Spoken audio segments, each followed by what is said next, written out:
நமக்கு பிரச்சனை வந்துருச்சு, ஏதோ ஒரு காரணத்தினால வந்துருச்சு. அதை சரி பண்ணணும்னா நம்ம கமிட் பண்ணாமல், நாம் நம்மளுடைய தப்பை ஒத்துக்காமல் அது சரியே ஆகாது. நிறைய பேர்கிட்ட ஒரு சுயநீதி இருக்கிறது. ஏன் நான் சரிதான், நான் பண்ணது கரெக்ட் தான், அவங்க பண்ணதான் தப்பு. இந்த வார்த்தை சவுலுடைய வார்த்தை.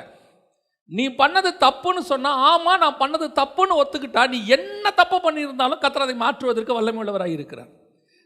எப்பவுமே நல்லா தெரிஞ்சுக்கொள்ளுங்க, கர்த்தர் எக்ஸ்பெக்ட் பண்ணுறது நாம் தப்பு செய்ய மாட்டோன்னு கிடையாது. நாம் மண்ணு என்று அவர் நினைவு கூறுகிறார்.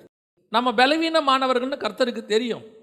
நம்ம இங்கே யாருமே பூரணமானவங்கள் கிடையாது. ஆண்டவராக இயேசு கிறிஸ்து ஒருவரை தவிர பூரணமானவன் இந்த உலகத்தில் ஒருத்தர் கிடையாது. அப்படி இருக்கும்போது அந்த பலகீனங்களில் விழும்போது அதற்கு ஒரு சுயநீதியை கற்பிக்கிறோம்ல, ஆண்டவருக்கு பிடிக்காத ஒரு விஷயம் அது. ஏன்டா பழம் சாப்பிட்ட? ஆமாம் ஆண்டவரே, அது பார்க்கறதுக்கு இச்சையாக இருந்துச்சு, கொஞ்சம் தடுமாறிட்டேன், நான் பலவீனம் ஆயிட்டேன், என்னை மன்னிச்சிருங்க பண்ண. அன்னைக்கு அந்த கதை வேற மாதிரி மாறி இருக்கும். நீர் கொடுத்த ஸ்திரியானவள் தான். அந்த அம்மாவை கூப்பிட்டு, ஏமா சாப்பிட்ட? ஆமாம் ஆண்டவரே, பார்க்கறது கொஞ்சம் நல்லா இருந்துச்சு, அதையும் சாப்பிட்டு தான் பாப்பமேன்னு சாப்பிட்டுட்டேன், மன்னிச்சிருங்க பண்ண. கதை முடிஞ்சுச்சு. சர்ப்பம் என்னை வஞ்சித்தது. இதுக்கு மேலே ஆண்டவர் கேட்கவே விரும்பலை. இதுக்கு மேலே நான் யாரையுமே கேள்வி கேட்கல, விடுங்க. காயினை போய் கேட்டாய், உன் சகோதரன் எங்கே? நான் காவலாளியோ? ஒத்துக்கொள்ளுகிற சுபாவம் பாருங்க, ஒத்துக்கொள்ளுகிற சுபாவம் இல்லாத ஒருத்தன் கூட மேன்மை அடைந்ததாக பைபிளில் கிடையவே கிடையாது. தன்னை ஒத்துக்கொள்ளுகிறவன் அத்தனை பேரையும் கர்த்தர் தூக்கி எடுத்திருக்கிறார். அது தாவீதாக இருக்கட்டும், பேதுருவாக இருக்கட்டும், யாராக இருந்தாலும் கர்த்தர் தூக்கி எடுத்துருவார்.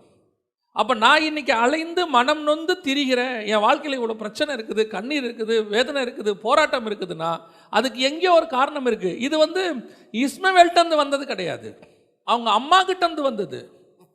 அவங்க அம்மாவே எப்படிப்பட்டவங்க தெரியுமா?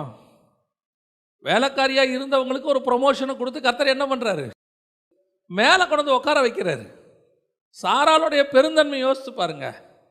அதாவது லேயாலாக இருக்கட்டும், ராகேலாக இருக்கட்டும், குழந்தை பிறந்தவொடனே ஏன் குழந்தைன்ட்டாங்க. சாராள் இஸ்மவேல் பிறந்த பிறகு கூட அவ்வளோ அன்பாக பார்த்துக்கிறாங்க.